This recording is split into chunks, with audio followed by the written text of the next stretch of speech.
Hi guys, welcome back to the channel and welcome to Gran Canaria.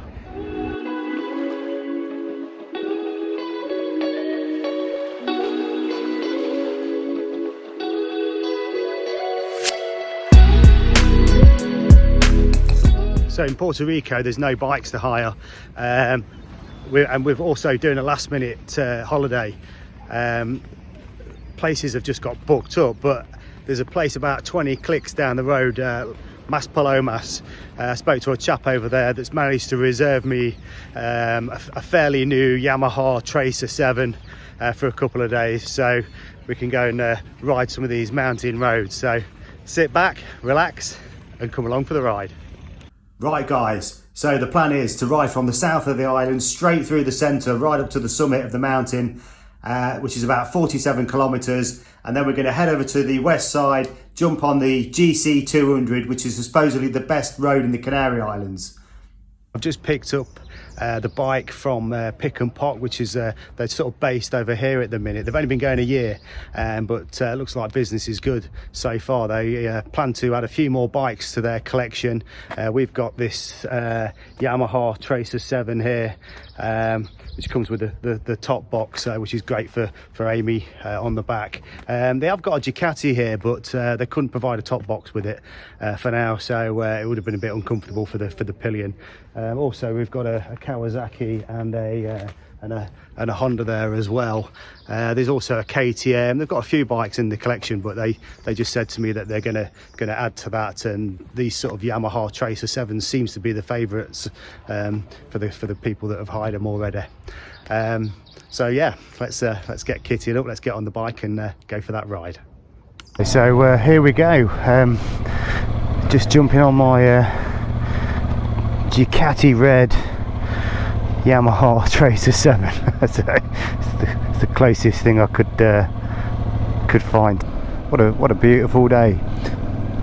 So we've been in Gran Canaria for a few days now, and the first few days was not good weather. So day one was good, did the usual British thing, didn't put enough sun cream on, got a little bit burned. Day two was high winds. I know some flights on mainland Spain and Portugal and stuff had been cancelled. Day three was a sandstorm. Day four we're on today, and the weather is perfect. So the mountains are clear, the weather looks good. I'm so looking forward to this. So what we're going to do is we're in Puerto Rico at the minute. We just left the hotel, so we've just got a bit of jumping on the motorway first, which I'm going to edit out because it would just be windy and boring. And then we're going to head towards Mas Palomas and then do the route, as I said, straight towards the mountain, straight up the middle of Gran Canaria. So it's 9 o'clock.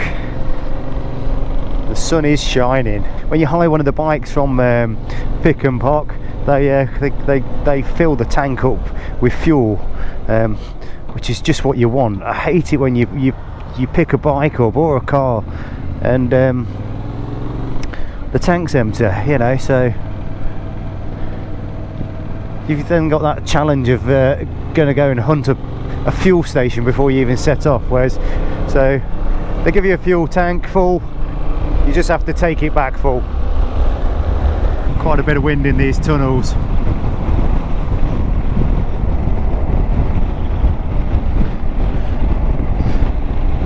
So we're going to be heading on to this CG1, which is the bit of motorway that takes you to Mas Palomas. So I'm in the wrong lane already. There we go, the GC1. Got my trusty Google Maps on. Right, so we've just got onto the GC60, which is a fairly long stretch of road that's just going to take us right up to the summit of the mountain. Already, you know, as soon as you get onto this road, there's some quite sort of tight turns. So it's just it's just a case of sort of relaxing and loosening yourself up and just taking your time, really. There's a couple of bikers up there that have just flown past me, so I get the impression they know this road quite well. And also, yes, I have got the added weight of the pillion, but there's quite a few cyclists out.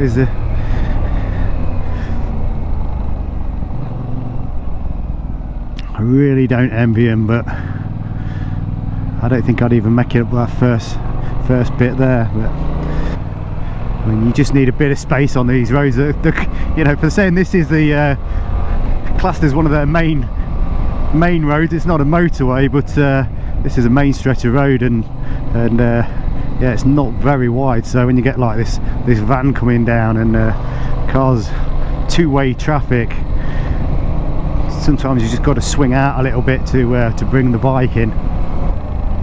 Hoping at some point I can get past these cars, but you do have to be so careful because you just don't know where these corners are. This is the first viewpoint, which is only really a couple of kilometres or so into the this GC60. There's a couple of Husqvarnas that come sort of whizzing past me, but yeah, they look like fantastic bikes to do this little journey on. And this guy and his wife, I'm guessing, that's come here to do the trip. I don't know if you can see on the camera, but these roads just look absolutely fantastic, you know. And this is just the start of the trip. But they were just saying to me, with the I mean, the weather has been bad, and they've done this a few times. So what they tend to do is just plan it by the weather, like they were saying. So this is the north, and so the best thing to do is the route we're actually going to do is up and over and back down the QC 200. But yeah, you very much have to plan it by the weather sometimes, although majority of the time it is really good. Right, great little first stop there. Right, just remember, keep on the right side of the road. But yeah, that Swedish couple I was just speaking to, you know, we were just talking about you know, the correct bike for these roads, and they said they'd got an Africa Twin back home, and they just basically said it was too big. So they bought their Husqvarna 701s in the back of their van and travelled over, and they just stop at multiple places. Obviously retired. Look at these roads down here, they just sort of snake down. This is brilliant. I mean, don't get me wrong, I would love to have my Multistrada here, and I don't think I'd struggle with it, to be honest. You're not going to get to use the power on it without a doubt, but that engine braking that's fully adjustable would come in really handy, just sort of dropping off the throttle. But I must admit, I am happy with this Tracer. I mean, when I was talking to the chap at the hire place about the bike, he was saying that all the reviews he gets back from his other clients was you know, saying that these Tracers are really good bikes, and he was going to get some more of these. I mean, this is a 2021 bike. It's already got 20,000 miles on it, which is not bad going, really, for saying they've you know, sort of lockdowns and stuff.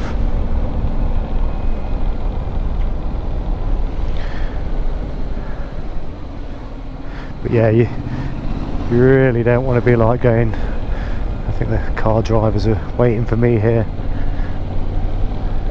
or he's having a little look over the cliffside.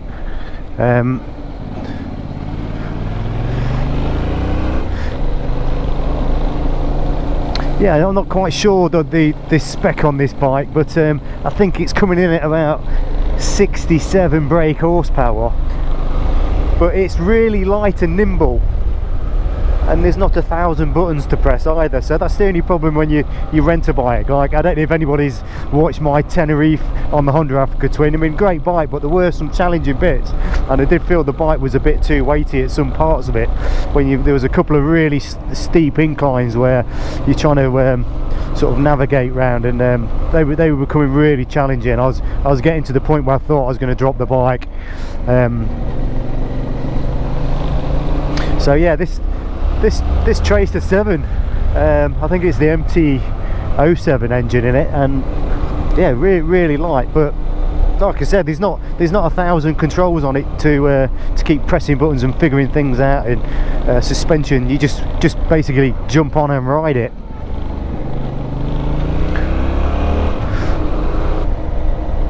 Oof, no, Jesus.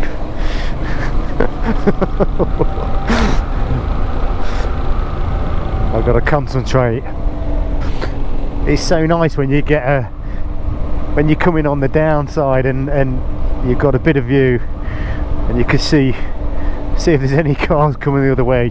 You can just sort of use all the road then.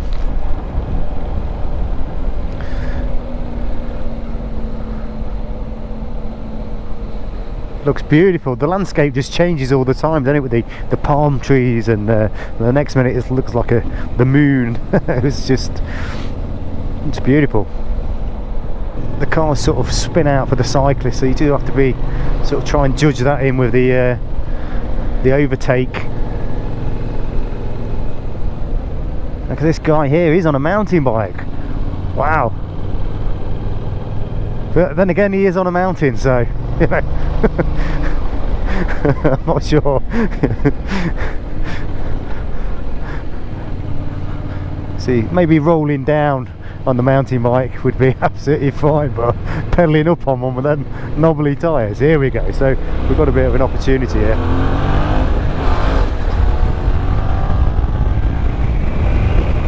Whoa, actually got it into 4th gear there.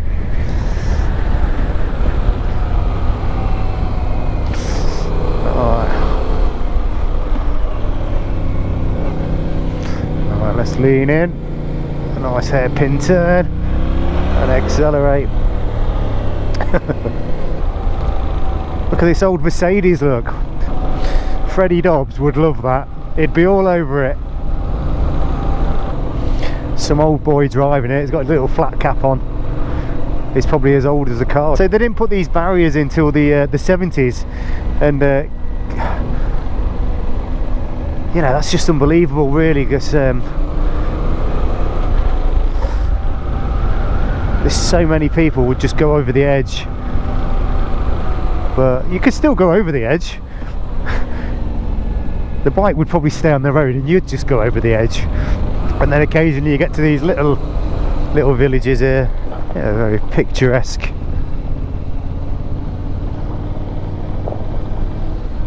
I can feel the cobbles moving under my tyres.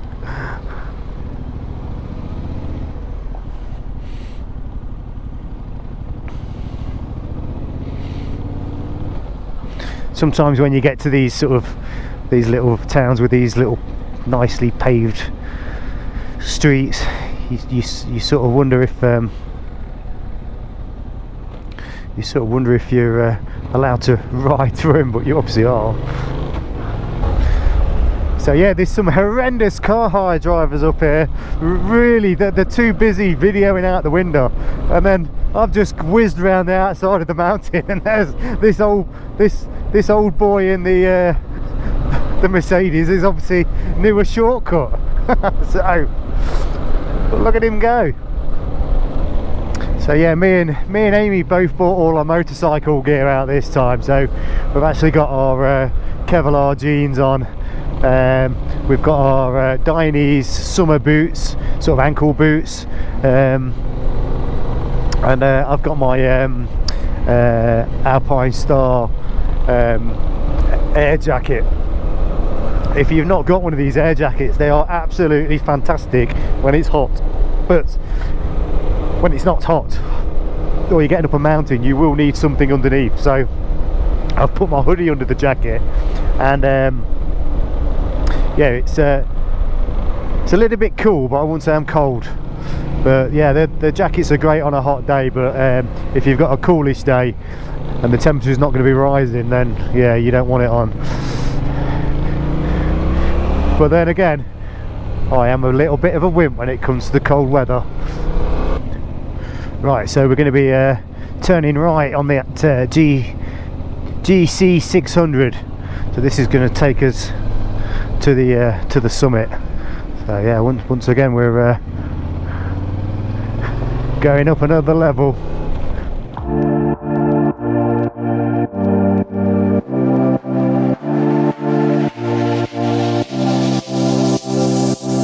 Let you go, but have you really gotten?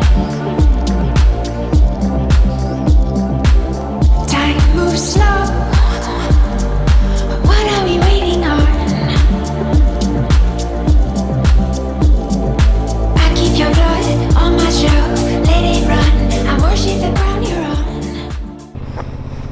Let's see if we can squeeze in. I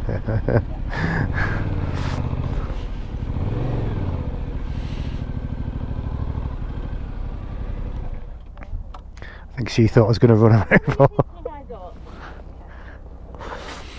Go on and, yeah, jump off. Okay. See you next time. Yeah, see you then. See you the next stop.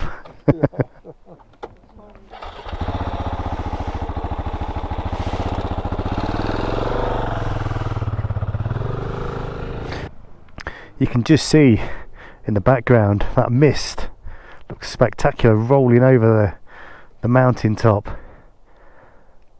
and I think that's the bit we're going to be riding into, so not sure how that's going to go, but it might affect visibility quite a bit, but that's all part of the adventure. Well, yeah, I mean, we're actually going to be riding that way, so we might see it. I doubt it by the looks of that. I don't think we're going to be seeing anything. So there's a guy here that's selling a few little treats, local honey, wine, some oranges, and ice creams and things, but sandwiches, and I think there's a little mountain walk over there as well.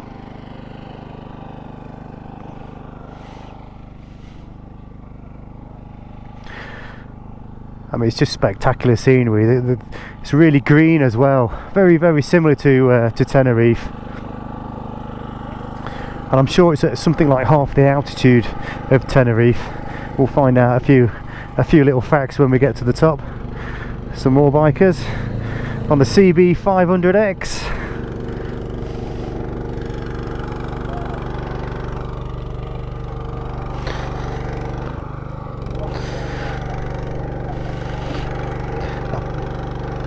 Yeah, I noticed when I sort of get on this bike as well, it's so much easier to move around.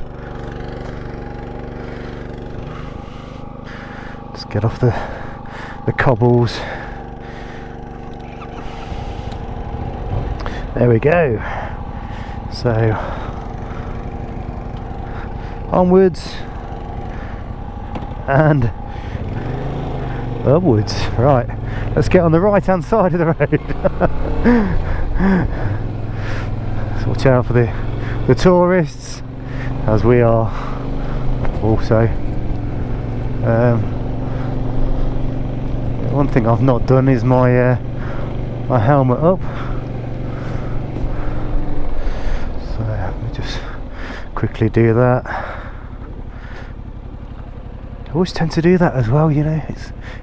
Sort of do all these little stops. Right, but I do soon realise that it's not done up. Yeah, not sure what it's going to be like riding into that mist, but I'm pretty sure that's the way we're going to be heading. It's amazing how you just see it roll over the hill. Yeah, I'm definitely liking this bike for these roads. It's fucking hell. Didn't even see him coming.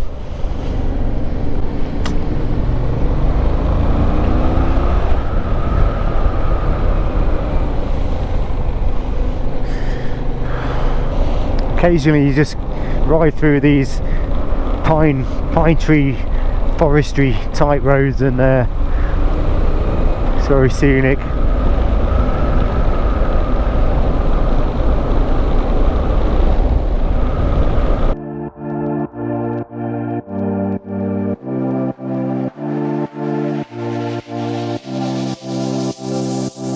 Let you go, but have you really gotten? Time moves slow. What are we waiting on? I keep your blood on my shelf, let it run. I worship the ground you're on.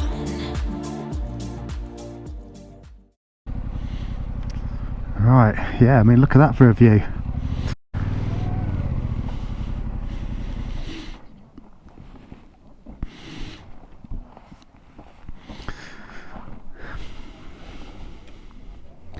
Yeah, here we go. So yeah, this is the top. Right guys, so this is the highest point in Gran Canaria. So we're approximately 1,949 feet above sea level. It's the second highest peak in the Canary Islands, and what a beautiful day. Take a look at these views.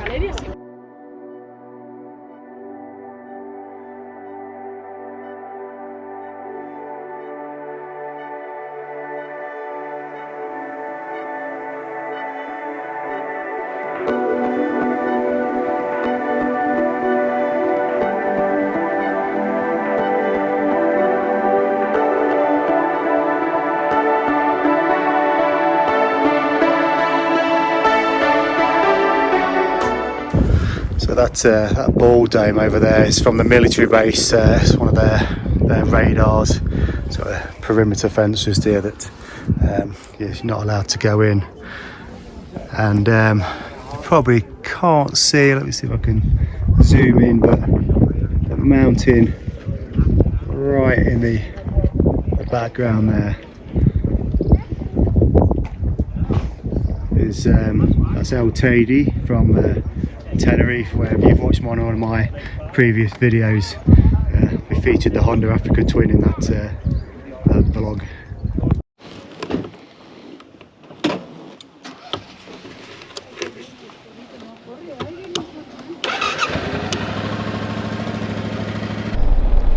So now we're on to the GC 150.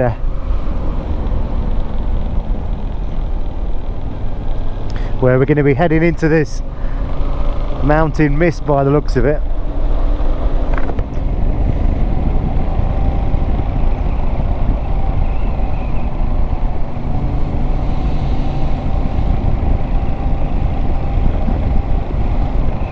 It's so much easier riding down, well, until you get to these hairpin turns, but they'll keep tucked in. I think when you're riding down you just get a better view of what's coming up. Just allows you to get your positioning on the road right. Some parts of the road you can actually see the mist evaporating. This bit of road seems a little bit quieter. So where are we going? We're still going to continue on this road here. I can't see nothing. Car coming. Goldar GC, yeah, GC 150. It's these bits where you really do have to take your time, because there's a lot of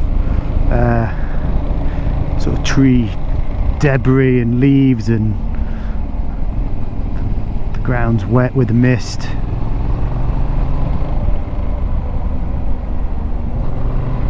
Wow, the visibility has just gone down to like about 10 meters. I'm sure once we start descending it will disappear. So we're still on the GC 150. I mean, the weather here can change on these mountain tops pretty quickly. Like I said earlier, there was ice on here yesterday.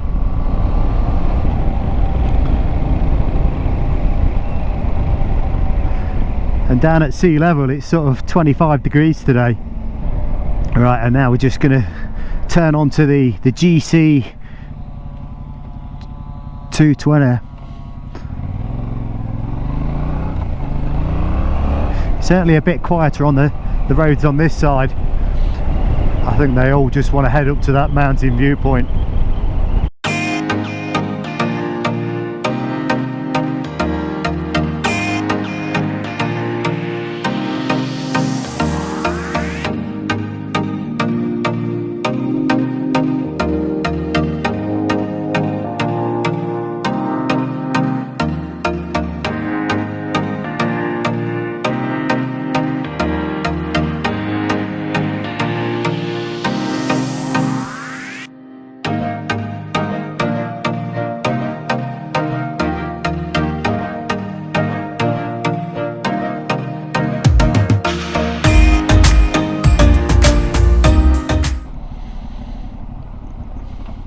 Whoa, this is going to be tight.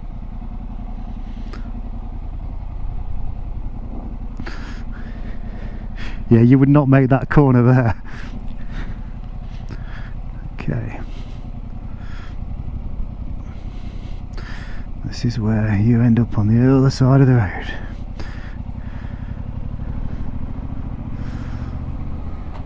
I love to see these really old, rickety old buildings. I don't think anybody lives in them.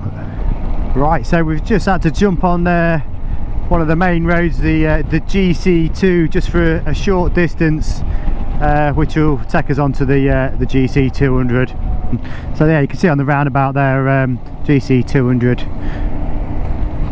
Left at the next roundabout.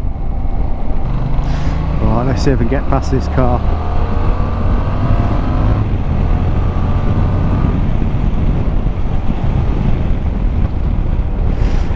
Whoa, here we go. It's getting a bit breezy up here. It's hard for me just to glance over because these hairpin turns are, and that's the west coast of Gran Canaria. Whoa! Had to get on the anchors there. Look at them mountain views, spectacular. Love to see the mist across the top, but not so fun riding in it. We're riding through this bit with the palm trees. It reminds me of riding through the north part of Thailand. It looks very tropical.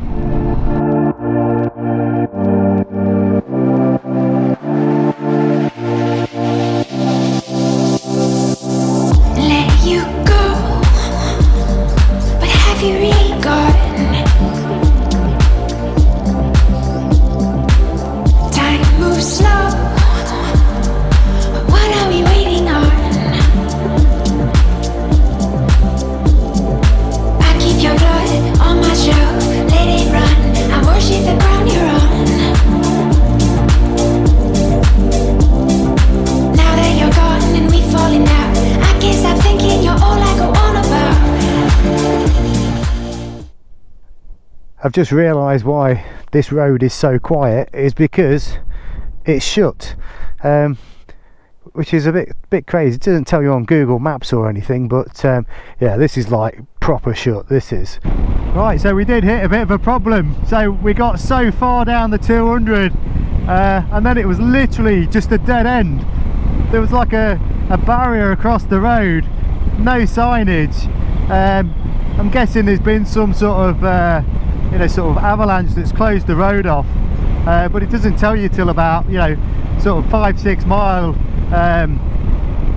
past the junction. So we've just had to double back and get on the GC2, which is one of these tunnels they built, so one of their bypasses, but just as we did that we saw a load of bikers, so we're going to go catch them up. Hopefully it'll rejoin onto the 200 and we'll go from there.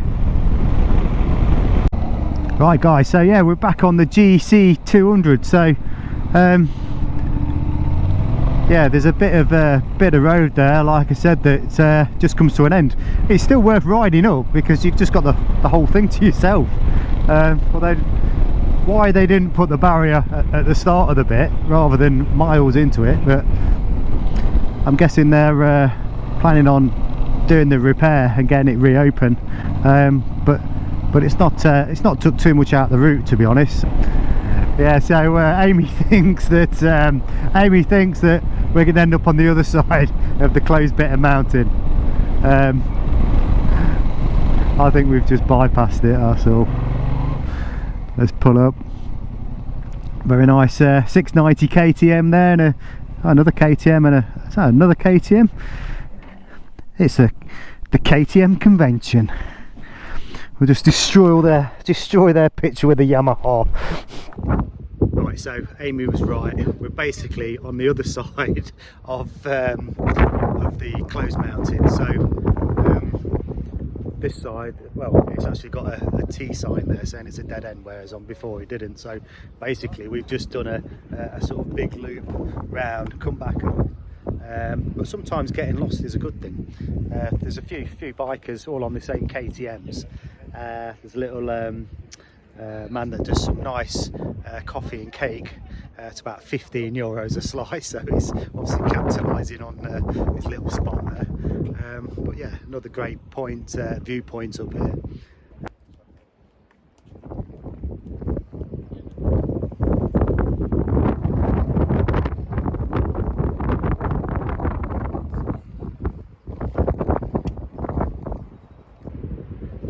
Does actually make you feel a little bit queasy when you stood on this platform that's overhanging the cliffside. Fantastic views. Well guys, I've got to say, these Gran Canarian roads and this GC200 has been absolutely fantastic. It just goes on and on forever. So we're going to end it here. Hope you enjoyed the video, guys. If you've not subscribed, hit that subscribe. Give us the likes, and I'll see you in the next one.